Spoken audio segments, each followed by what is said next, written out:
विज्ञान के कुछ बहुत ही इंटरेस्टिंग सवालों की इस दुनिया में आप सभी का स्वागत है।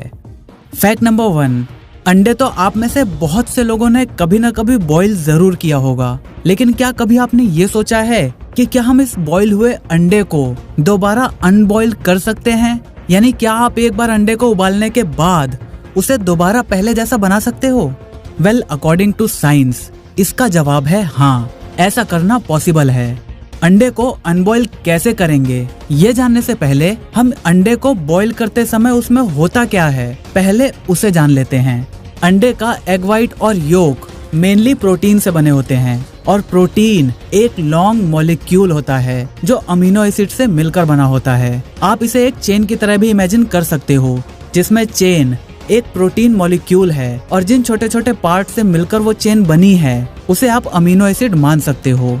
जब प्रोटीन वाटर के अंदर होता है तो ये सारी चेन्स अलग अलग एक बंडल की तरह अलग अलग रहती हैं, और जब आप अंडे को बॉईल करना स्टार्ट करते हो तो ये सारे बंडल एनर्जी की वजह से वाइब्रेट होना शुरू कर देते हैं और ये चेन्स खुलना स्टार्ट हो जाती हैं, जिसे डीनेचरिंग कहते हैं। और खुलने की वजह से ये चेन्स आपस में एक मैश बना लेती हैं और इस तरह बहुत सारी एनर्जी एब्जॉर्ब करने के बाद अंडे के अंदर का वो फ्लूइड एक सॉलिड स्ट्रक्चर बना लेता है। अब अंडे को अनबॉईल करने का मतलब है कि वो जो प्रोटीन की चेन्स खुलने की वजह से जो मैश बना है, हमें उस मैश को दोबारा सेपरेट करके अलग अलग बंडल्स की फॉर्म में बना देना है। और ऐसा करने के लिए इस्तेमाल किया जाता है यूरिया का। यूरिया सॉल्यूशन इन चेन्स को अलग अलग कर देता है और इन चेन्स की एक बहुत ही खास बात ये है कि जैसे ही आप इसे अलग करते हो, ये दोबारा नेचुरली फोल्ड होकर अपने आप ही अपना बंडल बनाना शुरू कर देता है। तो अब अगली बार अगर आपसे कोई पूछे कि क्या आप एक बॉइल्ड अंडे को अनबॉईल कर सकते हो, तो आपको इसका जवाब पता है। फैक्ट नंबर 2, क्या आपने कभी सांस रोकने की कोशिश करी है और क्या आपने कभी नोट किया है कि आप कितनी देर तक इसे कर पाए हो? वेल, अगर आपने ऐसा नहीं किया तो मेरी पर्सनल एडवाइस यही है कि आप इसे कभी भी ट्राई मत करना, क्योंकि ऑक्सीजन की कमी सबसे पहले आपके दिमाग पे होती है और अगर आपके ब्रेन को 30 से 180 सेकंड तक ऑक्सीजन ना मिले तो आपकी कॉन्शियसनेस धीरे धीरे कम होने लगेगी। लगभग 1 मिनट बाद ऑक्सीजन ना मिलने की वजह से आपके ब्रेन सेल्स डिस्ट्रॉय होना शुरू हो जाएंगे और 3 मिनट बाद आपके दिमाग के डैमेज होने की प्रोबेबिलिटी सबसे ज्यादा हो जाएगी और 5 मिनट बाद आपकी मौत हो सकती है। और दुनिया का कोई भी इंसान हो, उसने चाहे कितनी भी प्रैक्टिस क्यों न कर रखी हो, इस धरती का कोई भी इंसान 15 मिनट से ज्यादा अपनी सांस को नहीं रोक सकता। फैक्ट नंबर 3, आपकी बॉडी की एनर्जी का 20% अकेले आपका दिमाग इस्तेमाल कर लेता है। इसीलिए आपने कभी नोटिस किया होगा कि अगर आपकी बॉडी में एनर्जी की कमी होती है तो इसका असर आपको सबसे पहले अपने दिमाग में देखने को मिलता है। अब फिर चाहे वो सिर दर्द हो या फिर थकान या फिर एक अजीब सी फीलिंग आने लगती है, कुछ काम करने का मन नहीं करता, बस ऐसा लगता है कि बस पड़े रहो ऐसे ही, कुछ मत करो।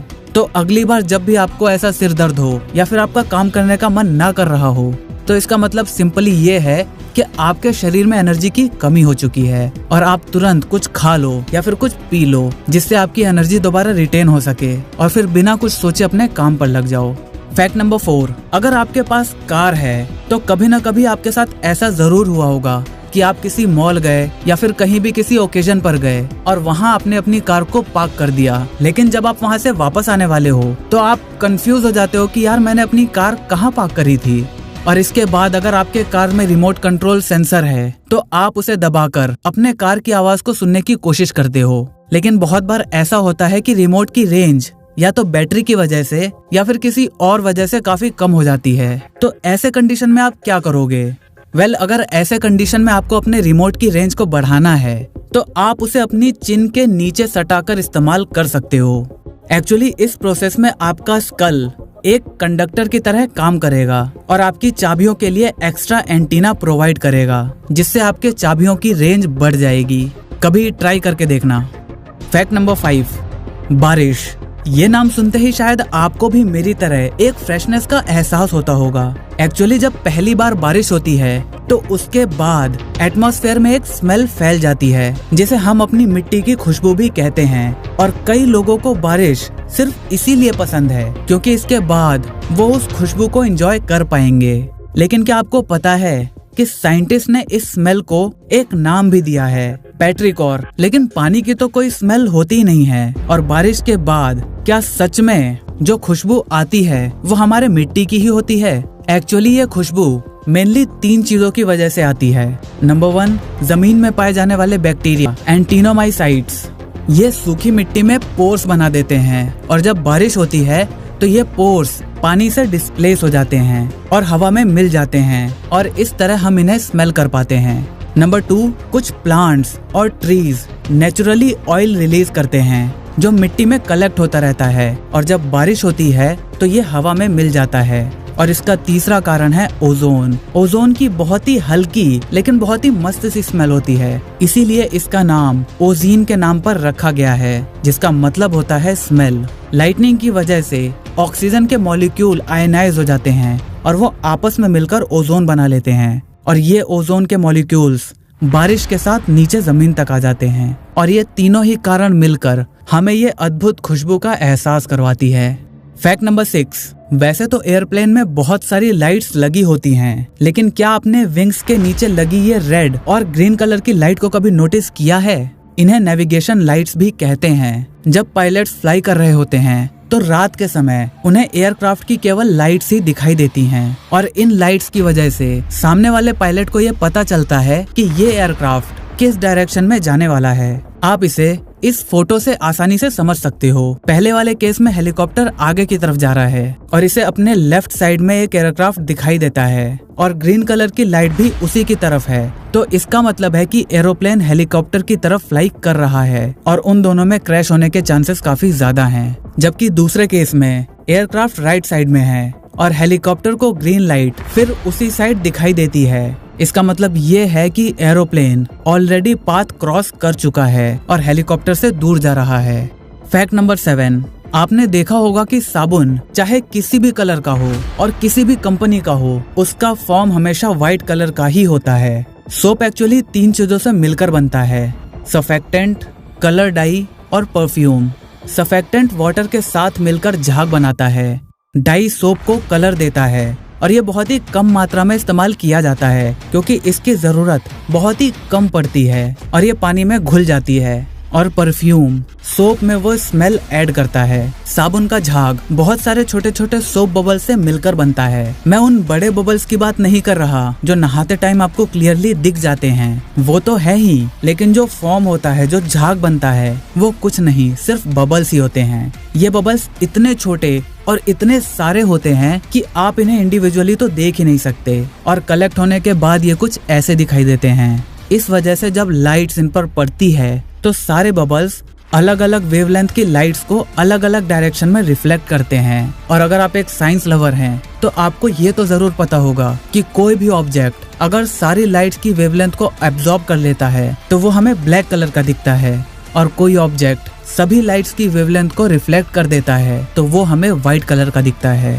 फैक्ट नंबर 8, आपने शराबियों को कभी ना कभी तो जरूर देखा होगा और आपको शायद ये बात पता भी हो कि शराब पीने के बाद अक्सर लोग उस दौरान हुए सारी चीजों को भूल जाते हैं। जब उनको होश आता है तो उनको कुछ भी याद नहीं रहता या बहुत ही थोड़ी थोड़ी सी मेमोरी रह जाती है कि पिछली रात या जब उन्होंने शराब पी थी तो उस टाइम पर क्या हुआ था। एक्चुअली में वो कुछ भूलते नहीं हैं। नशे की हालत में उनका ब्रेन नई मेमोरीज क्रिएट करना बंद कर देता है। जब आपके दिमाग को कोई भी इंफॉर्मेशन मिलती है तो वो उसे पहले अपनी शॉर्ट टर्म मेमोरी में स्टोर करता है और फिर अगर उसे ऐसा लगता है कि ये इन्फॉर्मेशन काम की है तो वो उसे लॉन्ग टर्म मेमोरी में स्टोर कर देता है। लेकिन जब कोई शराब पीकर नशे में होता है तो उनका दिमाग चीजों को शॉर्ट टर्म मेमोरी से लॉन्ग टर्म मेमोरी में स्टोर करना बंद कर देता है और इसीलिए होश में आने के बाद वो उस दौरान हुई कोई भी बात याद नहीं रख पाते।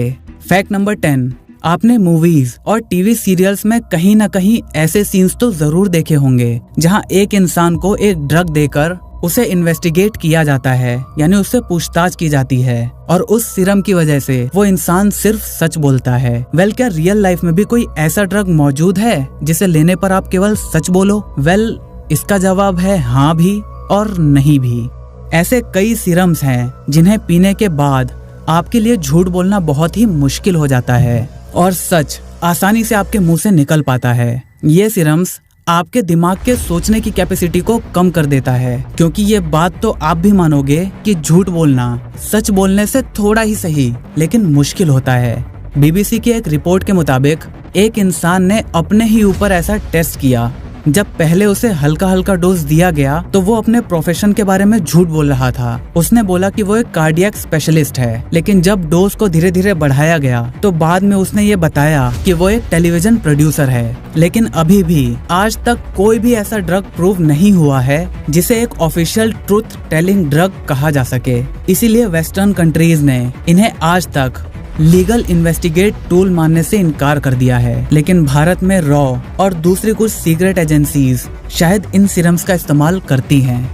मुझे उम्मीद है आज आपने बहुत सारी नई बातें जरूर सीखी होंगी, और ऐसे ही नए फ्रेश डिटेल लेकिन मजेदार वीडियोस को देखने के लिए चैनल को सब्सक्राइब करके उस घंटे वाले बटन को दबाना मत भूलना। वीडियो पसंद आई तो इसे लाइक करके अपने सभी दोस्तों के साथ शेयर करना बिल्कुल भी मत भूलना, क्योंकि हम ऐसे ही ज्ञान बांटते रहते हैं।